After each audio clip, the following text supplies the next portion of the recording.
Ito, tapos na kumain. Siyempre, gasa naman natin pinagkainan, nakakaya naman. Baran lang muna natin ito, mamaya na to. Kain muna natin ito mga to.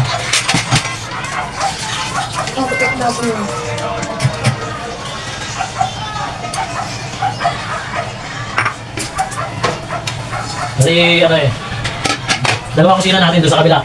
Dapat doon ang maghuhugas, mga plato lang. Dito sa lutuan, dapat ang hinuhugasan namin dito, yung mga ginagamit lang dito. Eh kaso dinala dito lahat, kaya dito na lang maghugas. Kaya po, ayusin po natin ang paghuhugas. Hindi na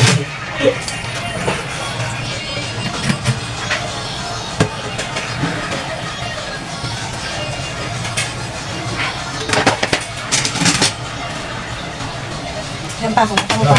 Ito, di lang pa. Pakiyang tayo hugasan ng kapitbahay, dala niya rito.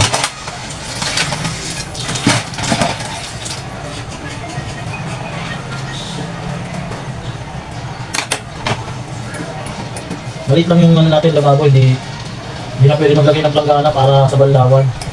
Kaya rekta lang sa tubig. Rekta lang sa tubig ang pagbabanlaw. Sama ka namin. Pag-picture na Adrian. Mamaya babalik kami sa school.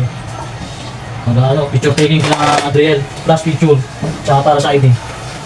No stress, kaya pahinga muna tayo. Tapos ito.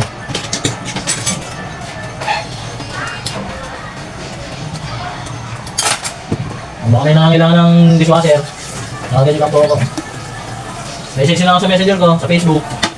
Comment down below. Natato ka ba na basura? Tapon. Alright. Ha? Ha?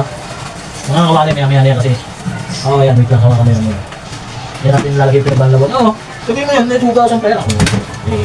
May gate crusher. May gate crusher dito eh. Isa mo, parang sinasabi. Dito natin nilalagay yung ating pinagbanlawan. Bali, ito yung pinaka-dirty kitchen namin. Ano pa kasi ba akong ginamit kasi ako kasi ako.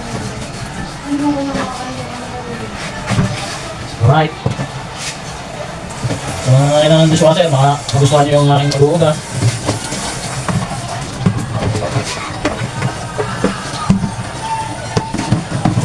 So, diba mga idol, hindi siya kasya sa lababo, kaya next na panlaw na tayo.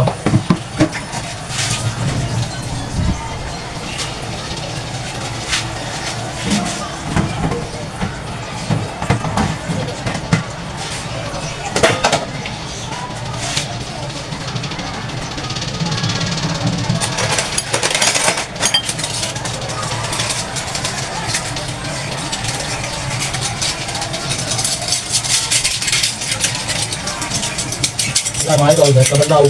Medyo makinalo sa tubig, pero medyo lang.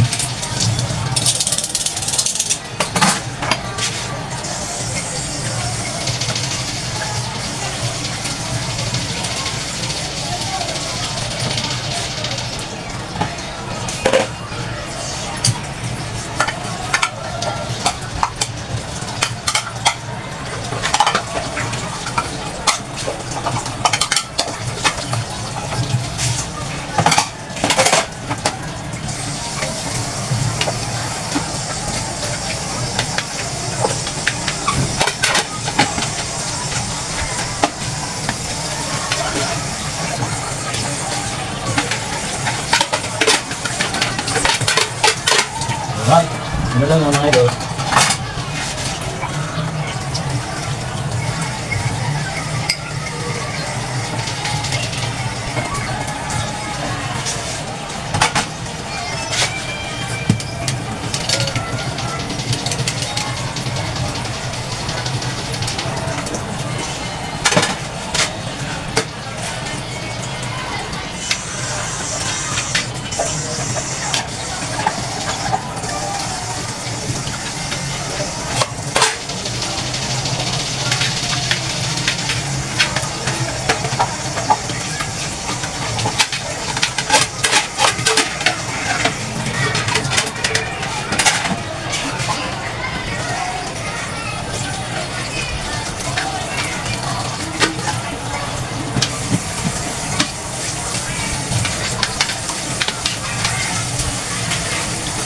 Alright.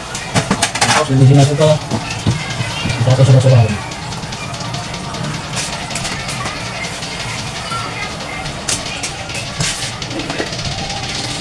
Siyempre, hindi natin ang nabagin natin. Ito sa akong lugas. Ngayon pa yung kawali, maya. Papalabutin lang natin yung mga pinagprituhan kasi ng ano yan. Tusino. Chicken tusino. Alright. Ganyan po ang bugas mga idol.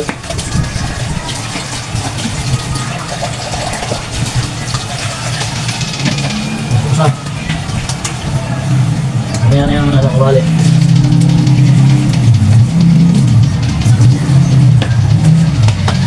Bye!